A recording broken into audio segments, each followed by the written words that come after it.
नमस्कार दोस्तों, स्वागत है आप सभी का यूट्यूब चैनल एबी टेक में।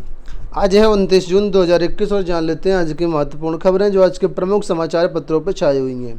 सबसे पहले बात कर लेते हैं हम लोग यूपीपीएससी जीडीसी प्रवक्ता भर्ती को लेकर के।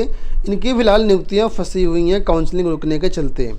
देखिए, लिखा है उच्च शिक्षा निदेशालय ने राजकीय महाविद्यालयों में प्रवक्ता के पदों पर चयनित अभ्यर्थियों की ऑनलाइन काउंसलिंग प्रक्रिया बीच में ही रोक दी।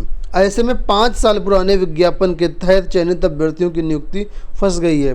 सोमवार को अभ्यर्थी उच्च शिक्षा निदेशक से मिलने गए और वहीं धरना भी दिया। उन्होंने निदेशक ने बताया कि राजकीय महाविद्यालयों में ऑनलाइन माध्यम से स्थानांतरण की प्रक्रिया शुरू हो गई है।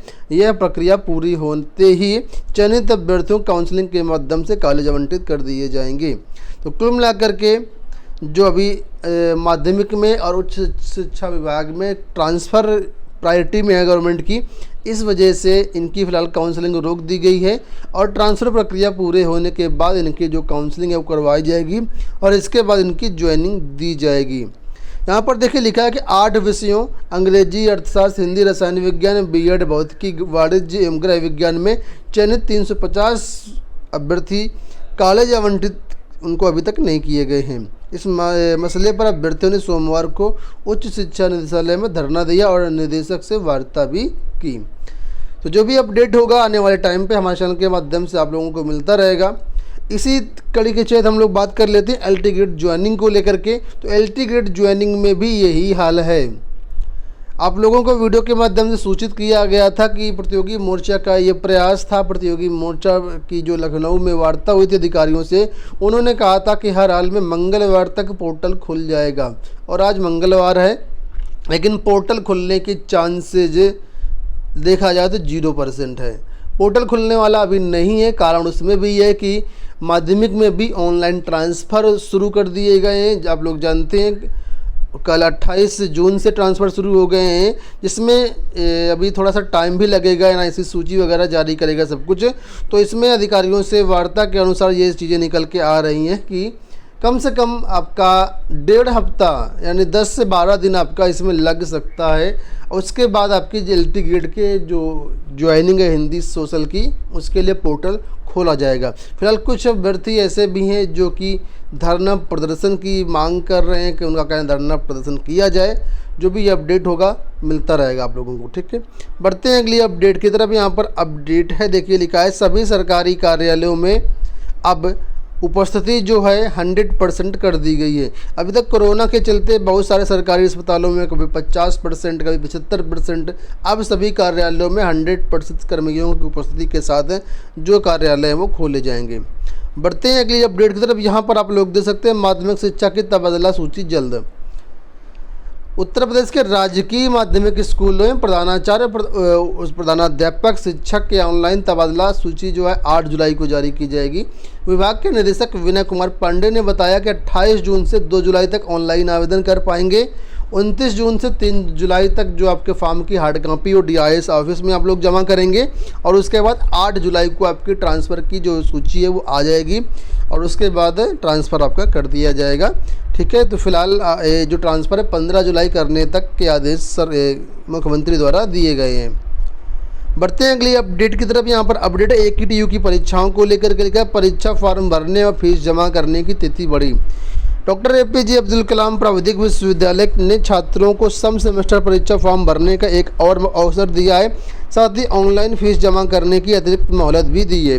इसके तहत छात्र अब 1 जुलाई तक परीक्षा फॉर्म भर सकते हैं और 10 जुलाई तक ऑनलाइन फीस भी जमा कर सकते हैं। ये सेवा ये व्यवस्था इंटरनेट सेवा में आ रही बाधा के चलते की गई है।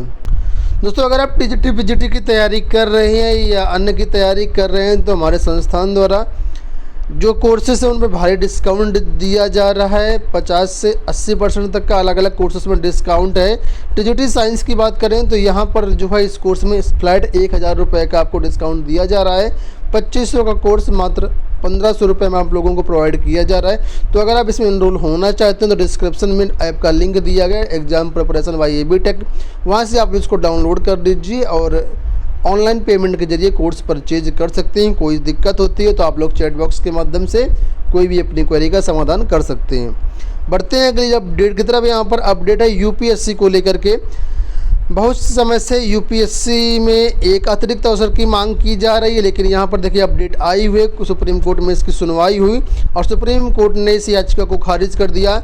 जो अभ्यर्थियों की मांग थी कि अभ्यर्थियों को एक अतिरिक्त मौका दिया जाए, तो ये याचिका सुप्रीम कोर्ट से खारिज कर दी गई है। जस्टिस AM खानविलकर की पीठ ने कहा कि यह मुद्दा रचना और अन्य बनाम भारत सरकार के मामले में 24 फरवरी को दिए गए फैसले के दायरे में है, जहां अदालत ने यूपीएससी परीक्षा में अतिरिक्त मौके के अंतिम प्रयास के उम्मीदवारों द्वारा की गई याचिका को खारिज कर दिया था।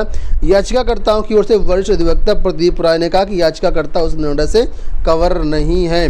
तो फिलहाल यहाँ पर देखिए लिखा है कि यूपीएससी परीक्षा में एक और अवसर नहीं मिलेगा। बढ़ते हैं अगली अपडेट की तरफ। यहाँ पर अपडेट है जेईई मेंस नीट की परीक्षाओं को लेकर के लिखा है। ये जो परीक्षाएं आपकी अगस्त में कराने पर सहमति बनी है। कोरोना संक्रमण को राष्ट्रीय स्तर पर धीमी पड़ी रफ्तार के बीच सरकार अब जेईई मेन और नीट को ज़्यादातर टालने के पक्ष में नहीं है। यही वजह है कि शिक्षा मंत्रालय के स्तर पर इन दोनों परीक्षाओं को जुलाई से अगस्त के बीच में कराने पर की सहमति बन गई है। माना जा रहा है कि अगले 2 से 3 दिनों के अंदर परीक्षाओं का जो कार्यक्रम है वो घोषित कर दिया जाएगा। लाखों छात्र हैं जो जेईई मेन और नीट की परीक्षाओं में शामिल होते हैं, लेकिन ये अभी तक इन पर फैसला नहीं हो पाया है। लेकिन उम्मीद है कि 2 से 3 दिन में इसका जो शेड्यूल है वो जारी कर दिया जाएगा। 68,500 अध्यापक शिक्षक भर्ती में पुनर्मूल्यांकन के तहत लगभग 139 अभ्यर्थी अभी ऐसे हैं जिनको नौकरी नहीं मिली है। सचिव परीक्षा ने एक प्राधिकारी की ओर से 68,500 शिक्षक भर्ती के पुनर्मूल्यांकन में सफल 139 अभ्यर्थी नियुक्ति के लिए भटक रहे हैं। नियुक्ति के लिए सचिव बेसिक शिक्षा परिषद की ओर से काउंसलिंग की तिथि घोषित नहीं की गई है और ये जो अभ्यर्थी हैं लगातार ठोकरें खा रहे हैं। अभ्यर्थियों का कहना है कि 17 महीने बीत जाने के बाद भी इन्हें काउंसलिंग नहीं करवाई गई। अभ्यर्थियों ने नियुक्ति की मांग को लेकर के सोमवार को सचिव उत्तर प्रदेश बेसिक शिक्षा परिषद को ज्ञापन सौंपा। बेसिक शिक्षा परिषद पहुंचे अभ्यर्थियों का कहना था कि 68,500 सहायक अध्यापक भर्ती में 2018 में पुनर्मूल्यांकन के बाद जनवरी 2020 में 36 अभ्यर्थियों को सफल घोषित किया गया था, जबकि सितंबर में 103 अभ्यर्थियों को पुनर्मूल्यांकन में सफल घोषित किया गया। परिणाम जारी होने के 17 महीने बाद भी इनकी नियुक्ति नहीं मिल पाई है, तो इन्होंने नियुक्ति देने की मांग करी है। बढ़ते हैं अगली अपडेट की तरफ। कल लखनऊ में शिक्षक भर्तियों को लेकर के काफ़ी धरना प्रदर्शन थे। उसमें से 2 जो थे वो मुख्य थे। एक धरना UPSSC को लेकर के था। शिक्षक भर्ती की बात करते हैं तो शिक्षक भर्ती में 22,000 सीटों को जोड़ने का एक बड़ा धरना प्रदर्शन था। वहीं पर उत्तर कुंजी मामले को लेकर के भी धरना प्रदर्शन था कि उत्तर कुंजी का निस्तारण करके हम सभी को न्याय दें। उसी के बारे में यहाँ पर अपडेट दिया गया कि प्रदेश में टेट और सीटेट उत्तीर्ण अभ्यर्थियों ने बेसिक शिक्षा परिषद में नई शिक्षक भर्ती यानी 97,000 शिक्षक भर्ती निकालने की मांग को लेकर के सोमवार से निषादगंज स्थित बेसिक शिक्षा महानिदेशालय पर धरना शुरू किया। अभ्यर्थियों ने सरकार से परिषदीय स्कूलों में करीब 80,000 शिक्षकों की भर्ती निकालने की मांग की है। वहीं 68,500 सहायक अध्यापक भर्ती के दिव्यांग अभ्यर्थियों ने क्षैतिज आरक्षण के आधार पर दिव्यांगों को नियुक्ति देने की मांग करते हुए धरना दिया। अभ्यर्थियों का कहना है कि सरकार ने वादा किया था कि बेसिक शिक्षा परिषद में प्रतिवर्ष 1 लाख शिक्षकों की भर्ती की जाएगी, लेकिन बीते 2 वर्षों से भर्ती नहीं निकाली गई है।